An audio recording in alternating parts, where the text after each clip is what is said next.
Avant cela, nabete bino mwa lisolo ya mutu mwa bo abetelinga esalenga mwa pasi mwa mawa. C'est un jeune homme. Azalaka na Kinshasa. Quand ils alaka bavanda na ba camarade un jour, moi incompréhension muninga mususu ana zui na kanda eloka bambi muninga akufi. Yo sala que bango tout bakimi bato bazaki wana. Parce que vous savez, na baka bongo l'État okanga bato bazaki na pour non assistance à la personne en danger. Alors, le gars Otobe t'a dit solo, il est pas qui maki. Ba parents na ba na poto. Alors a décidé qu'il y a que non Lubumbashi. Na Lubumbashi kuna kenda penza camouflage. Camouflage abimarate. Ça là l'autre dans la car na chambre. Alors tant comme kuna Lubumbashi a été accueilli par famille na ko bande connaît. Ça là qui je dirais plus ou moins une année, 2 ans. Hein, une année OK, 2 ans. Avant d'avoir na chambre bimate. Alors après Bumbashi, Zambie, Ayokota Zambie, ça dit ba démarche à rejoindre famille na poto. Mais ici à Kinshasa, il vivait avec une fille, une jolie dame. Bazaki penza na bolingo moko, je vous dis extraordinaire balinganaki. Ça veut dire elle so moni oyo quelques minutes après au monde en société, ba comme le cas ba jumeau. Ça veut dire amour vrai, amour sincère. Bando vivre en bando vivre on a le pote baloba compte de feu.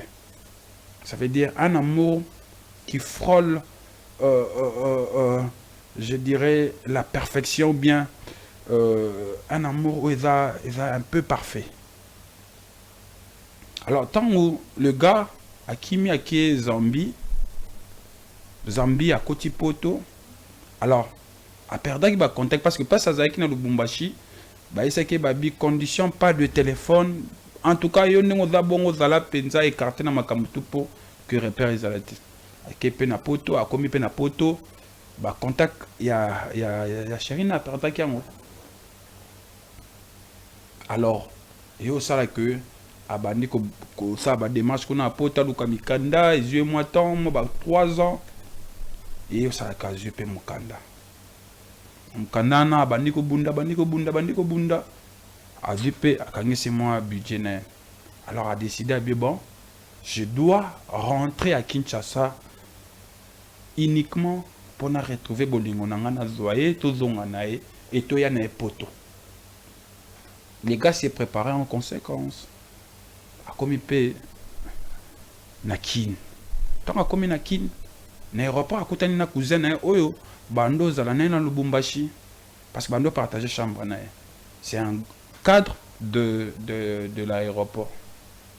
Attends à mon ami mais cousin ça fait longtemps tu es parti tu n'appelles bah solo lui on a ramené fallait bah solo là et ça dit mais tu es à Kinshasa pour quelle raison? Maintenant je suis pour retrouver ma femme ou bien ma copine, la personne que j'aime beaucoup au monde. Ok, mais tu vas habiter où? Non, na réservé déjà chambre à Tel non jamais. Tu vas passer quelques jours chez moi parce que si c'est une grande maison, il y a des chambres vides, tu pourras passer 3 jours, 4 jours. En tout cas, moi, je ne vais pas te laisser. Tu vois, tu dois aller à ma maison. Je vais te présenter aussi ma femme, je dirais, toujours balananae dans une semaine. Pas bangwana bakumbani, bakomana ndaku. Les gars, t'as là. Nani, cousin Nana Kotia, benga chérie, voilà, j'ai un invité que je dois te présenter. Les gars, comme Aboué, et la fille Ayaboué, Akutanina, ex nae. Joe, Akutani pena ex nae, la personne où aye koluka, na maboko et à cousin nae. Alors, équation, bandit. Bango mi balé, baboy ko paniqué, baboy ko réveillé que baye bani mais. Obika so beaucoup na mutu mo bozali na relation, moi silence mo bozala kana. Ozokam. Ce que les gars a remarqué que bato ba okam on ndeni vous connaissez non non non non non non. Les gars moi maîtrise, la fille pas du moi maîtrise, on se connaît pas à PCP mbot. Bah des alaka ba sali pétable balier. Lobina tongo, le monsieur qui musala, tiki cousin na ute poto, na moi si na ndako. Allez. Na moi on a bon pe mbale babe. La fille, la dame a beau courage à qui na chambre il y a le monsieur. Mais comment tu m'as brisé le cœur comme ça? Tu ne pouvais pas partir sans même me prévenir. Et c'était quoi là? C'est vrai, je sais que mais tu ne pouvais pas partir comme ça sans dire un mot, sans couper sa signe de vie. Qu'est-ce qui s'est passé? Les gars mettaient des bas de détails. En fait, la femme, comment est-ce que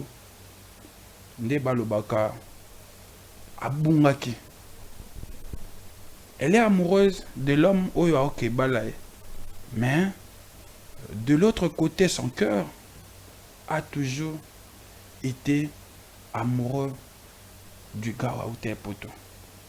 Une partie de son cœur n'a jamais oublié ces gars. Voilà. Je sais que c'est bizarre. Et pourquoi destin ko Salamakamoboy?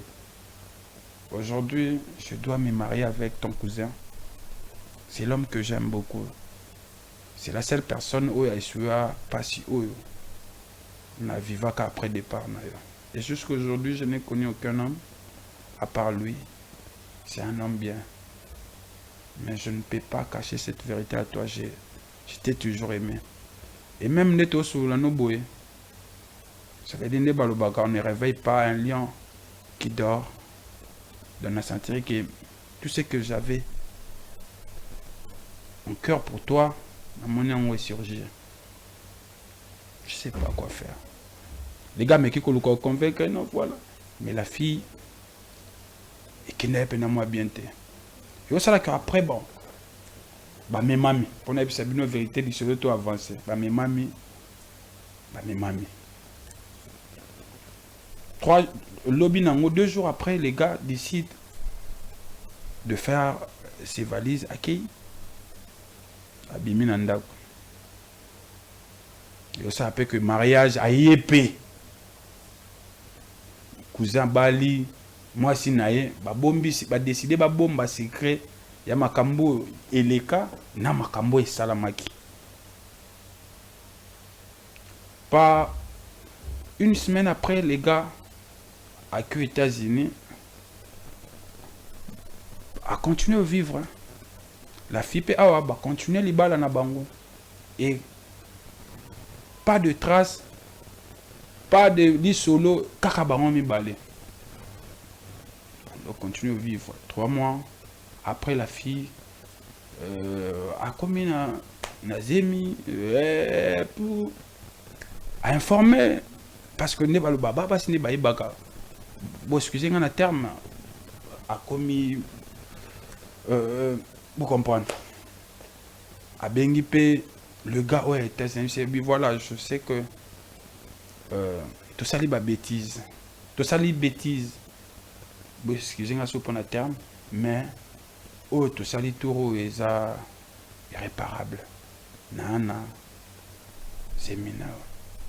C'est pas de ton cousin, c'est à toi. Mais nada femme mariée na cour, l'on parce que Mbali n'a pas ébi et c'est impossible dans salon. On fait comment? Ouais, ça va bota. Débat le baga, bako c'est la mukolo makambote. Mukolo pezonga asimate kendaka liboso. Après 6 mois, 9 mois, kebota. Abota boye. Ça veut dire, aboti pena mobimba ya, le gars il y a poto, famille, et tokolo ba famille panzani. Comment moi na azwa, parce que bobi kane batata, atala musapi boy, ya mbali net. Batala elongi boy, elongi cousine. Mais qu'est-ce qui se passe? Et la fille, un jour après que désordre côté dans la famille, elle va décider de dire la vérité. Que voilà. Le gars, c'était mon premier amour. Je sais pas comment Destin que ça s'est retrouvé. Taza cousin. Je me suis emporté. Je pense que ce que j'ai fait, c'est impardonnable. Et là, n'avais battu sur Fonasa, n'avais battu ndeni na koloba pour que bolimbisa. Alors, Mbalne, il était dans tous ses états. Il a habité à Monakiango, je dirais une autre trahison qui n'a jamais vécu et qui n'a jamais écouté. Tout le monde pouvait le faire ça, sauf son frère, sauf son cousin. Et le gars d'ici a décidé qu'il y a une décision ou une décision moins radicale. Alors, si on avait télévision solo, c'est pour nous permettre bateau ba Hollande biso bateau ba za intéressé na li solo. Na habité que bobenga pona li solo. Tete. Bateau ba za intéressé na li solo ba kopesa biso pe point de vue na bango. Bateau ba ko za intéressé te solo li. Bon week-end à vous, chers téléspectateurs de Centrale Télévision. Nous sommes samedi. Samedi, c'est les tout dernières semaines du mois de janvier. Ça veut dire janvier Sili. Donc voilà, on est samedi. Samedi, c'est le week-end. Samedi, ça veut dire mois détente.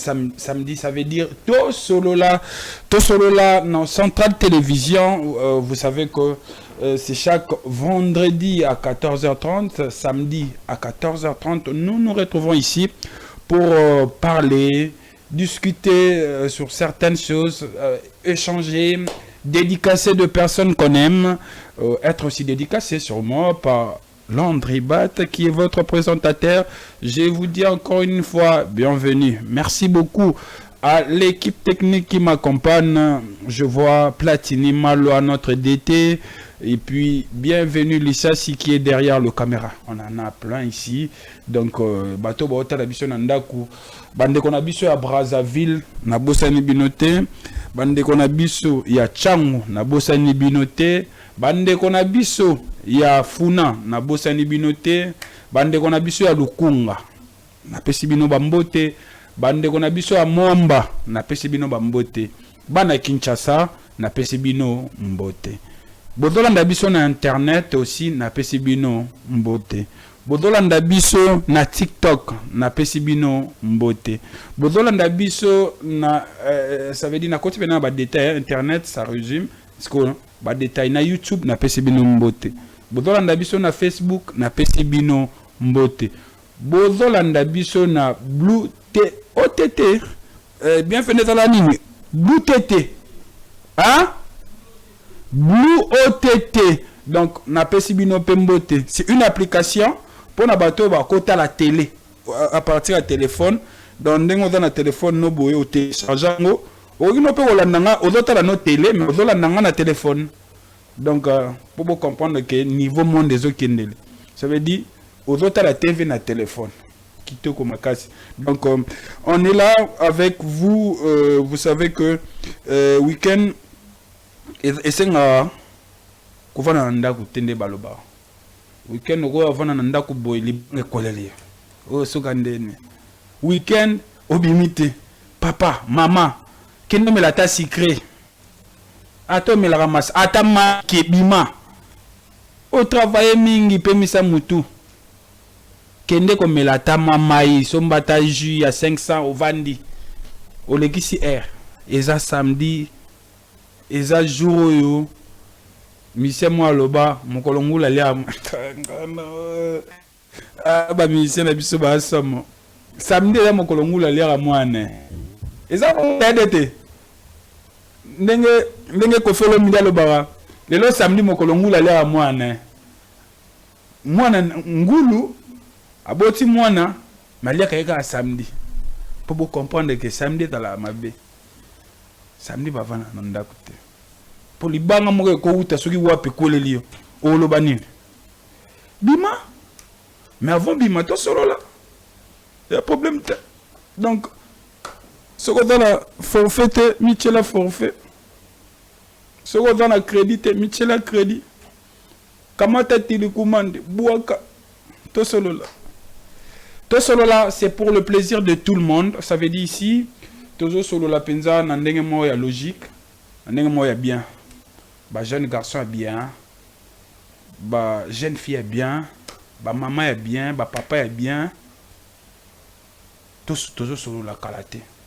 Mais avant que tout solo là, nako bête la bino mo li solo moi m'ke vite fait. Li solo ana eza histoire d'amour. Pourquoi on a poni amour? Parce que na makambutu vraiment ba caméra belé. Na makambutu dans la vie et c'est parfois bolingo. Moi na nzambe Yesu Christ a tiki la biso bolingo. On est surtout tout salaka suka nango bolingo. On va parler amour namkuse penza. Mais après ça, ce quand tu sisi solo bolingo, tu zongi. Ça veut dire non lancer challenge moral. 10 premiers fans. Il y a n'importe quel artiste. Oh ba benga. Ça veut dire nzembo na bino to chito sala ngobom. Il y a na chanson demandée te. 10 nzembo ya 10 fanatique liboso ba benga to nzembo na bango. Pe bato ba benga liboso. To ba obalingi ba bengo bomona numéro mo ezana. Botinda ba photo na bino ngana wa dédicace bino. Tindi photo penda ba ocha penda na écran penda ba tio pendo bimi penda ba mona ndeni no za kitoko. Ba mona ndeni no lati bien. Pona penda photo na bien. Soki ya snap tinda. Soki pe photo normal tinda. Donc Landry Bat a dédication penda a mokili mo bimba ba omona yo parce que toujours les cas partout. Bobongisa déjà ba forfait na bino pona ko benga parce que batebele ba benga ba air mobo wana e comme ono bozemba biso te pourquoi parce que tant ba appelle tombo kakawa ezala compliqué to yamba. Donc Platini Mala va nous proposer une chanson d'amour, une chanson ozo et permettre moi ba mitema na biso ezoki ba mitema o peza na esengo ba mitema o pezo luka bolingo ba mitema o pezo kanisa ke zu bolingo mezuite ba mitema o pe que fo balinga bango ndenge bango bazolinga mais bazolinga bango te ba mitema o pe et abandonner bolingo ba mitema o pe et anakanda. On va suivre cette chanson ensemble avec vous pour que tous en amont équilibre bisogno soto zongi na betel bino mo solo mo boy mo 10 minutes 5 minutes après on a tsko to koti na bandeli ko lo ba challenge du premier fan o ba benga to cheli bino nzembo artiste na bino on a pe bino pe bo gagner la clôture et là o soko zana côté na bino mutasimbi makamo mikolo eza musicien o bengi biso lobi soki eza comédien o bengi biso lobi soki eza pe pasteur o bengi biso lobi. Mais 10 premiers appels ya bato wana nde na mona ke ba vainqueur na pona moko aozwa cadeau. On va suivre cette chanson et nous allons nous retrouver juste après pour la suite de notre animation tout solo là. Et ben voilà, nous sommes de retour après cette très belle chanson de Ferrigola, Amour illusoire. Cette chanson parle d'amour. Ça veut dire bolingomo boye. Monsieur tout sur moi to vivango. Bolinga mutumo boye mais ça veut dire et fiction. Et andoto. Mais calculer pensa mutumo boye au bout la main hasard réel ça nous est peut-être je dirais tous arrivé. D'autres non, mais moi par exemple, oui. Amour illusoire. Chers téléspectateurs, je vous ai dit, vous préparez déjà l'appel dans le numéro Oezana. Mais avant cela,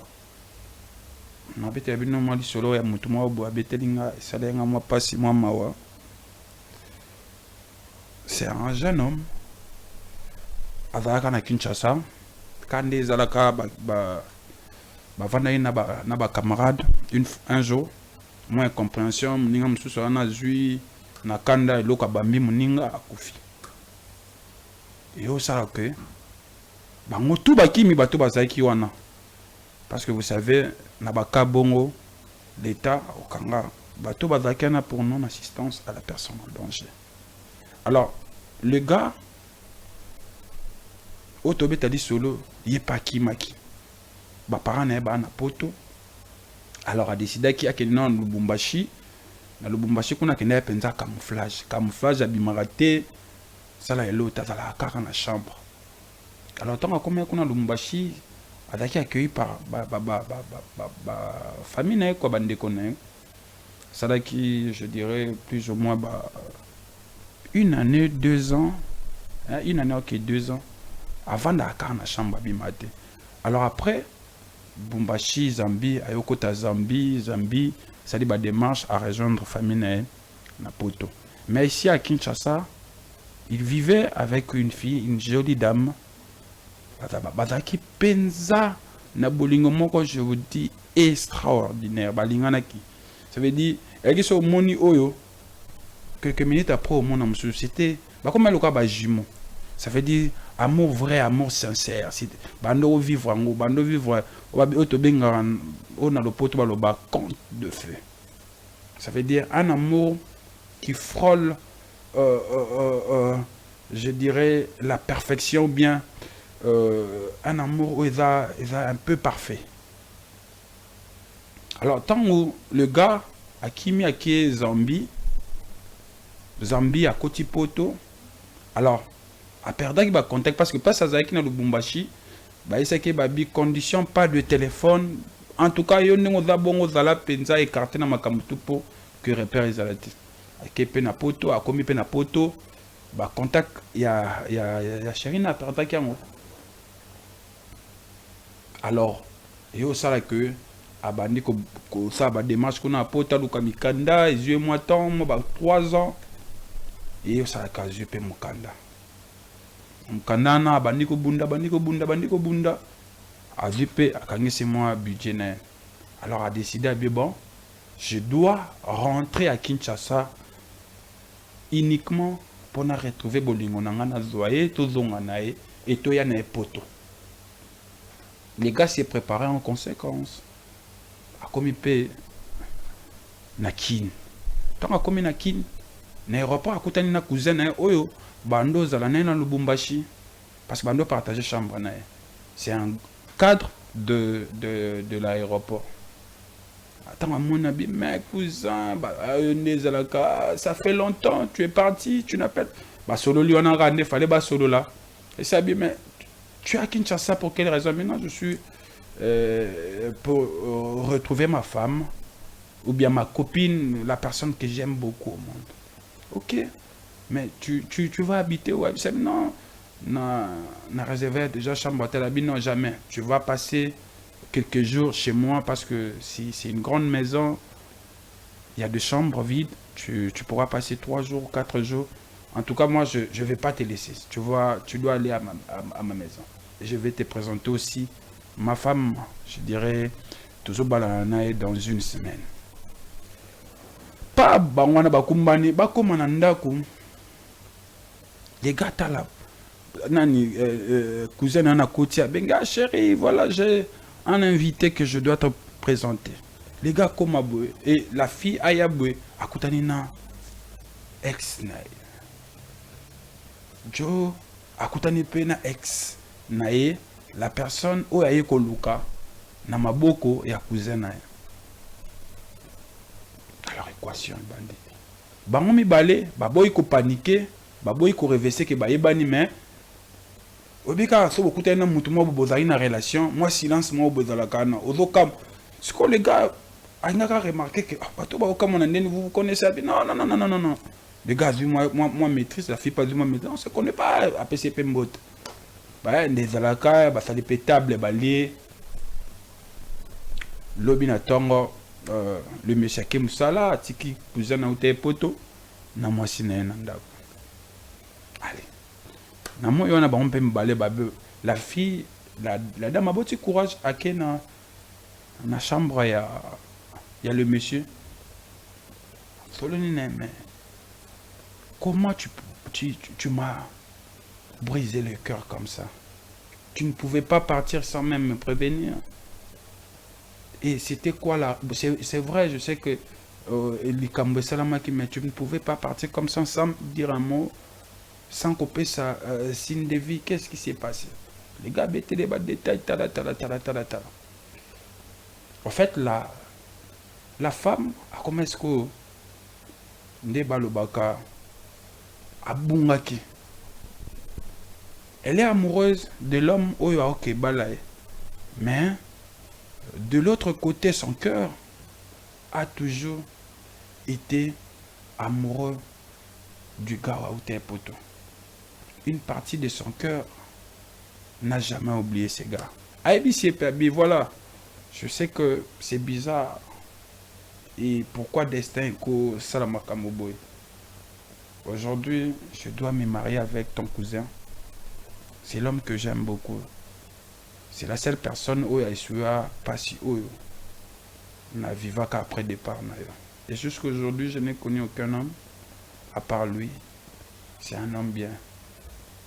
Mais je ne peux pas cacher cette vérité à toi. Je t'ai toujours aimé. Et même Neto sur la Noboé. Ça veut dire on ne réveille pas un lion qui dort. Dans la sentier que tout ce que j'avais en cœur pour toi, mon nom est surgir. Je sais pas quoi faire. Les gars, mais qui convaincre, non, voilà. Mais la fille, et qui n'est pas moi bien. Et ça là qu'après, bon, bah mes mamies, pour ne pas une vérité, ils se tout avancer. Bah mes mamies. 2 jours après, les gars décident de faire ses valises à qui? À Biminanda. Et ça appelle que mariage à Yépé. Cousin Bali, moi si naé, bombi, décidé bomba secret, ya makambo eleka, na makambo et salamaki. Pas une semaine après, les gars, à aux États-Unis, a continué à vivre. La fille peut continuer les balles na bango. Et pas de traces, pas de solo, kakabaron mi balé. On continue à vivre. 3 mois après, la fille a commis Nazemi pour informer. Parce que ne pas le baba, parce que ne pas le baka. Bon, excusez-moi, un terme a commis. Vous comprenez? A Bengipe, le gars, ouais, voilà, je sais que tout ça, c'est bêtise. Tout ça, c'est bêtise.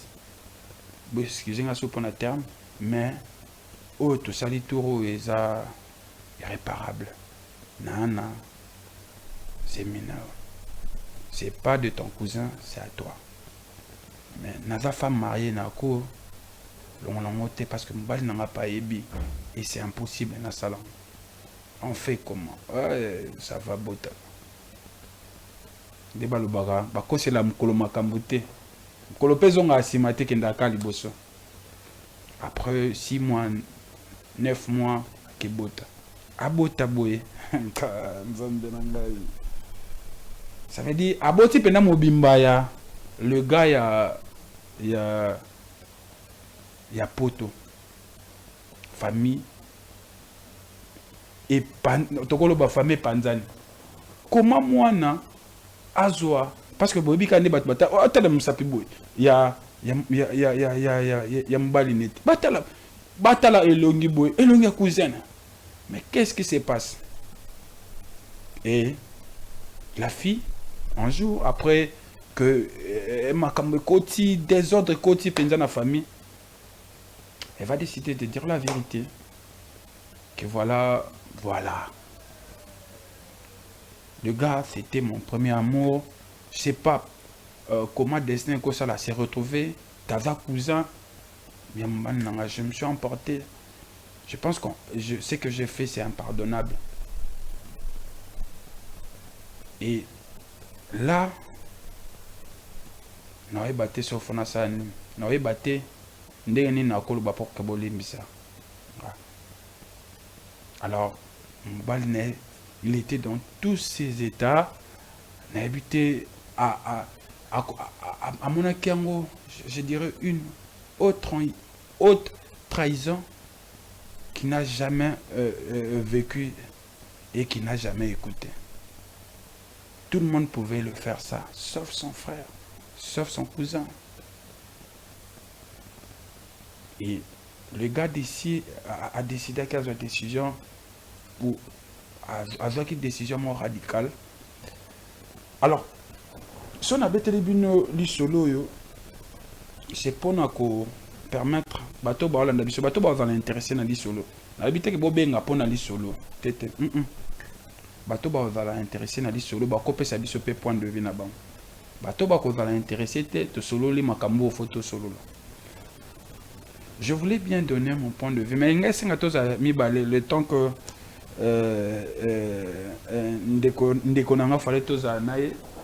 la dame Fatozana, je pense qu'elle est déjà arrivée. Parce que vous savez que l'animation c'est à deux. Il y a bien mon question, parce que n'abo pe sa vie n'a boye et bi mandeti moi bien mais c'est une question. Moi ni moi pilipili na kocha. Mais décision peut mingi ya mutu.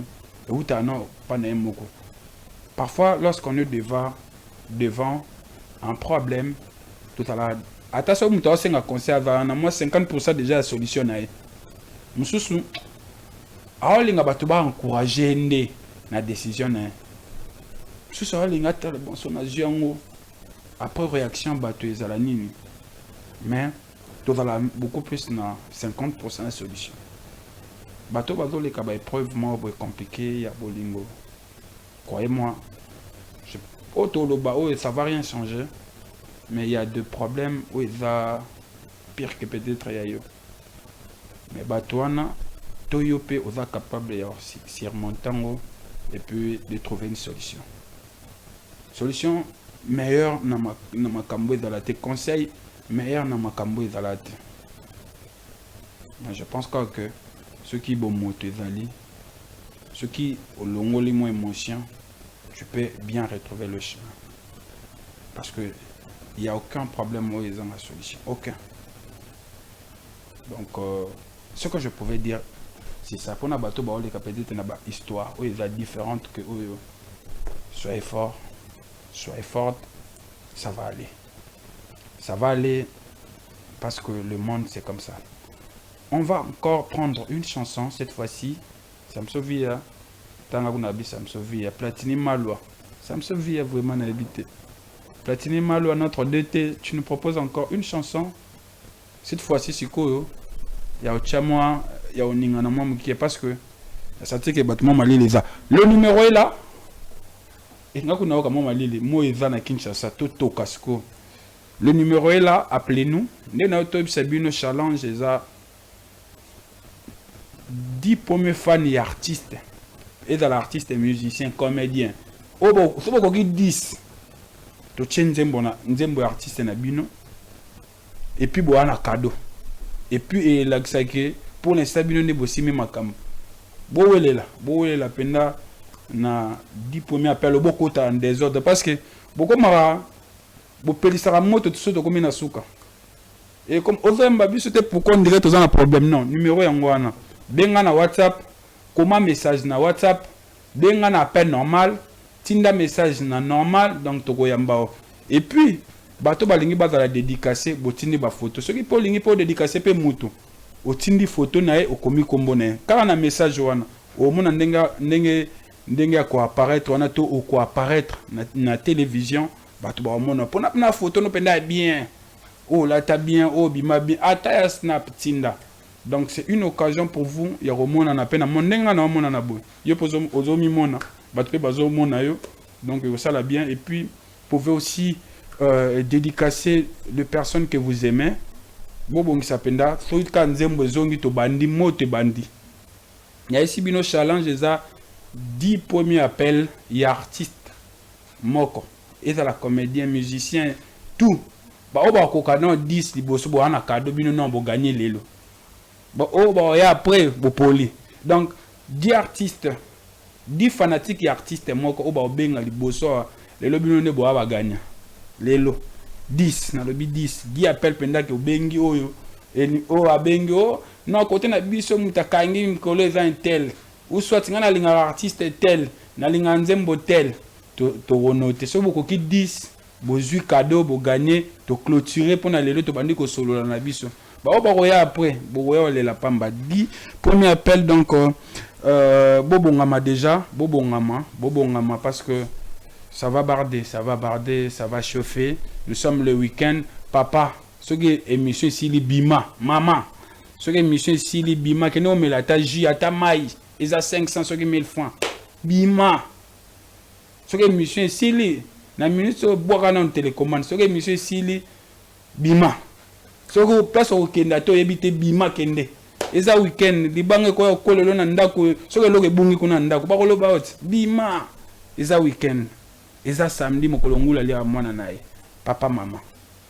Voilà, nous sommes de retour, chers téléspectateurs. Chers téléspectateurs, Tozongi, téléphone en place. Donc, comme vous déjà, Nabisa Bino Kebandi. Émission Nabino Bolingara, tranche d'animation, je dirais une tranche d'animation libre. Oyo, et l'enginangé zalaka, Bino, tant que benga kabiso. To bandi ko solo là et puis awa to ko solo là ndenge weekend ezoleka ndenge bolekisaka weekend nani oyo kopesa mbote soko lingi po mona na télé na yesa bino tindela biso ba photo na wana numéro ezana obengi to kolekisa ba photo na numéro ezana c'est pour les appels, c'est pour les messages, c'est pour tout. Donc, so lingo ko en contact na biso atana normal au bengi atana WhatsApp au bengi. Donc, tozana déjà tous et la bino téléphone déjà na maboko. Et puis je vais vous présenter une très belle dame na fongola micro na ye atoko mareta mais a commis quand même mbinga wetu qui je dis bon week-end ça va? Pareillement merci, ça va boni yo. Ah, biso boye kaka Kinshasa netolati ba noir blanc boye Kinshasa ka boye. Mbinga wetu alors dis-moi combien d'arrêta pourquoi mbinga wetu embouteillage les athées Kinshasa. Même pas pour dire vrai hein, travailler toute la semaine c'est pas facile. Hein. Et à un moment je me suis dit nasa la sieste. Nasa la sieste comme ça un moment bah midi je vais m'apprêter déjà pour sortir. Hey, c'est OK. Sieste wane bersengai tellement que tout le monde va dire qu'aujourd'hui dans la journée dans la pause et bah c'est même le moment que je dois sortir parce que tant appelle-moi la musinga je me suis rendu compte 12 heures 12 heures non mais je dois travailler aujourd'hui le samedi et je me suis dit bon chance le matin j'avais pris ma douche vite fait. Et voilà, je suis là en retard, mais sinon je suis là. Bonjour chers fidèles téléspectateurs de Centrale Télévision, Caranel en débat à lobby. Makambe Bandi, comment ça se passe le week-end chez vous? Bah oh, balingara ça, moi pétage. Oh balingara kuza casanière, mais la moins 20, moins champagne. Télé le premier week-end faut bima, ta moi ikende comme là. Et ça m'a baissé. Et ça te bon so eloge bungi. Bima non mais c'est les bima ti kama kamba pamba l'économie les kate bima non mais il y a des gens casaniers après avant non mais pas malade de les athées yo linga ba tu sois bima il faut ko bima ça bon banda ko etika bana bana ba otika la kono faut ko bima bana nini bana te maman complication te sortez les gens qui nous suivent ba casanier ba les gens moi et ça samedi ata mijibo kene gomela le samedi, pourquoi? Mais on peut sortir demain, dimanche. Voilà, il y a un appel. Je pense que tu pourras prendre déjà l'appel. Papa, maman, Bima. Conseil gratuit, Bima. Mais avant Bima, voilà. Allô, bonjour Ndeko. Ok. Voilà, bobenga biso normal WhatsApp. Donc tozana penza, tozana bino quand to loba ndé na bise bino na bi du premier appel.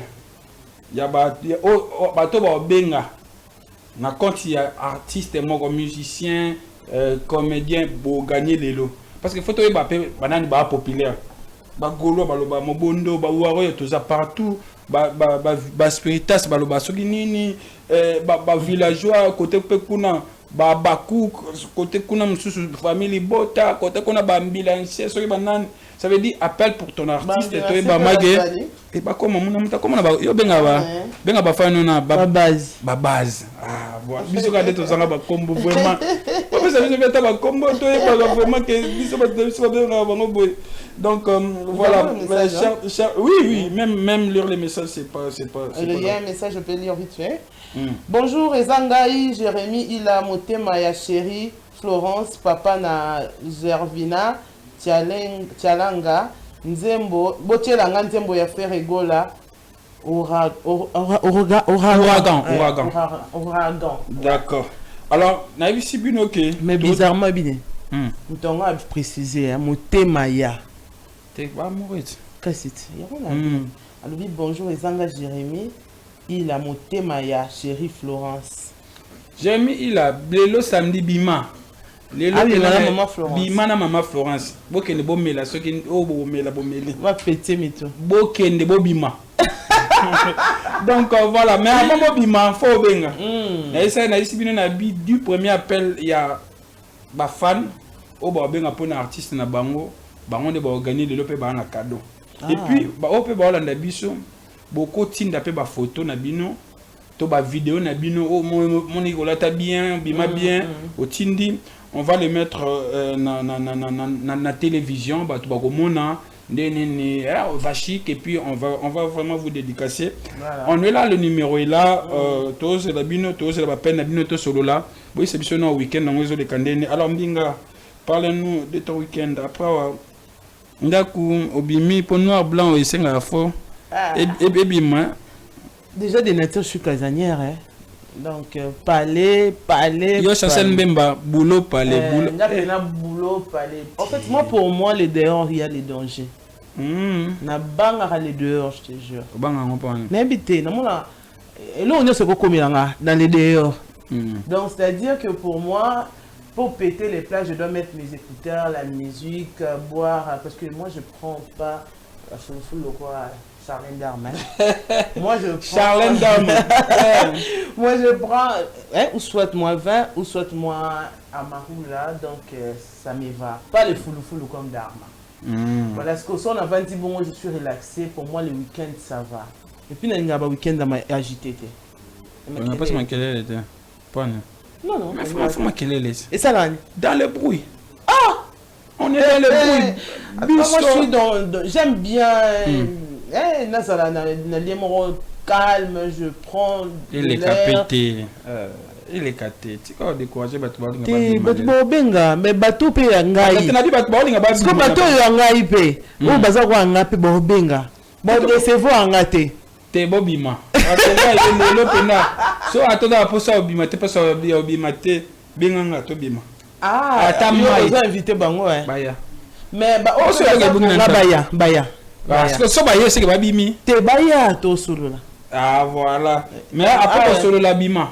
Ouais, deux phases. On a pour l'endroit au bengaye. Faut pas qu'il y ait divers. On a pour to solo là. Tu vas dans les calmes, les numéros est affiché, c'est où les numéros? Voilà.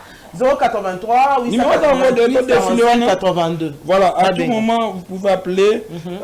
C'est les moments où bengara pour bino botombora na sima na ebi to kona ba message na bino. O bozo ya mbabiso te pourquoi mission c'est silé. Non mais oui hein. Oh non, tant qu'on va côté bela wa. Et comme compliqué donc profitez occasion ngo benga biso ce qu'on peut s'appeler bambote ndenge ndeko topé ça même au travers un message sur WhatsApp ou texto normal ou appel WhatsApp ou appel normal donc tozana et puis pour na bato balingi visibilité ba monana mais si bino botinda vidéo photo comme vous voulez to postango na télévision mais entre temps Mbinga Habité le long de mon à Kinshasa, n'est-ce côté na bino kuna. Et là, on ni tonani. Au moment que yo po bima atende atandi mo le kana banzela bo sentiment. O acha mo makelele mingi ya mikolo muto. Tona au moment que aso sekisa au moins mingi côté na yo kuna to bat bobeta mo lisolo ne mingi et cause nani. Au niveau artistique, politique, bien belle. Pona la yo pona kaka. O acha makelele. Déjà, quand tu as marqué, tous ce sont des comédiens. Ce sont des comédiens. Actuellement, non, c'est Camille sur TikTok. Non, c'est Camille Jérémy avec son petit Wana Chris et puis Gattuso. Madada. Mais Chiquito. Oui, lui avec ma compréhension. Lui, il a l'incompréhension.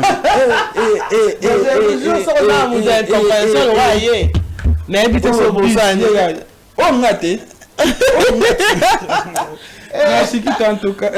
Chiquito. Salut Chiquito, j'ose croire qu'on reçoit un message. En tout cas, c'est un acteur. Maintenant, on a mis inspiration. Ambulance. Voilà pourquoi il faut remis bon, ouais. On est marketing. Na comme une ambulance. Ngai. Oui. Ah, kasi. Qui c'est Barbanine? Qui se ressemble, ça semble. Na vebi sayo type wana so basangane siko na mabidi. Ah ngai. Je me souviens na seki panze kanga mima monsieur Biminga. Ko se kana bisayo mais comment tu vas causer l'inspiration bon ambulance aya bisi ma bidi depuis tongo est-ce que au moninga pour la mille na to luka pes na lalaki na mi monité que non et bon le parler là non baté na za ah zo mi tamboli ça va comment les années vidéo mususu ba c'est ada barman da c'est ba bi papa yela biso sikabi na kufi. Non mais sérieux, Bazo, à un moment, tu es devant ton téléphone, boué. On se rend compte que c'est un mot. Mais toi, par nami pandi nabi mais la nabi jo ko bomanga lelo. Est-ce que et le mot ba to ça na Jérémy, ici Jérémy abi. Obi que c'est comique mais c'est aussi vrai. Abi obi moi si oh anomi maman anomi na ma patata. Abi l'été te kaise. Abi bama pungu l'été. Mais sérieux, bama banki. Et puis bon, je ne sais pas hein, na kala, ils ont capté na mozo tali sanza boy. Ou sentir que tu vois ces genre image wana. Mais c'est comme si ma mboka les a souté hein. Yaka si yaka lobi bateka ma banki, ezala. Ma banki. Bama pungu. Et bizarrement hier, mutu moko lobi tele kuna lokwa li banki. Je me suis rendu compte que le monde a sous ma banque. Mayanzi. Et qu'il y a un Ateka. Abi l'état teka.